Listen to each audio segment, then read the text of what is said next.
শুভ সকাল।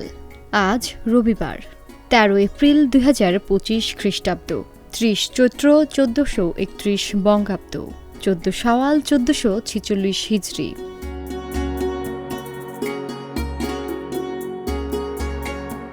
(১৮৫৫ সালের এপ্রিল মাসের ১৩ তারিখ ঈশ্বরচন্দ্র বিদ্যাসাগরের কালজয়ী গ্রন্থ বর্ণপরিচয়ের প্রথম ভাগ প্রকাশ হয়। এটি বাংলা শিশু শিক্ষার ইতিহাসে এক যুগান্তকারী ঘটনা। এই বইয়ের মাধ্যমে বাংলা বর্ণমালার সংস্কার ও শিক্ষাদান পদ্ধতি এক নতুন দিশা পায়, যা আজও শিশুদের প্রাথমিক শিক্ষার ভিত্তি স্থাপন করে।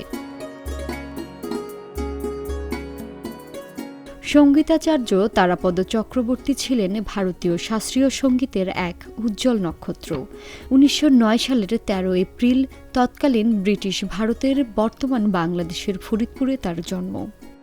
খেয়াল ও ঢুংরি গানের জগতে তিনি এক বিশেষ স্থান দখল করে আছেন। রাগ প্রধান সঙ্গীতের মাধুর্য এবং কোটালী ঘরানার প্রবর্তক হিসেবে তিনি আজও সঙ্গীতপ্রেমীদের হৃদয়ে অমর।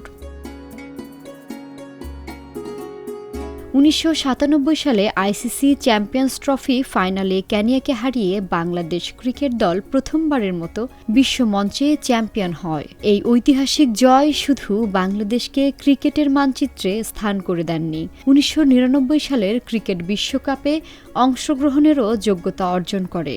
আকরাম খানের নেতৃত্বে এবং খালেদ মাসুদের সাহসী ব্যাটিং আজও স্মরণীয়। এই দিনটি বাংলাদেশের ক্রিকেটের ইতিহাসে এক সোনালী অধ্যায়।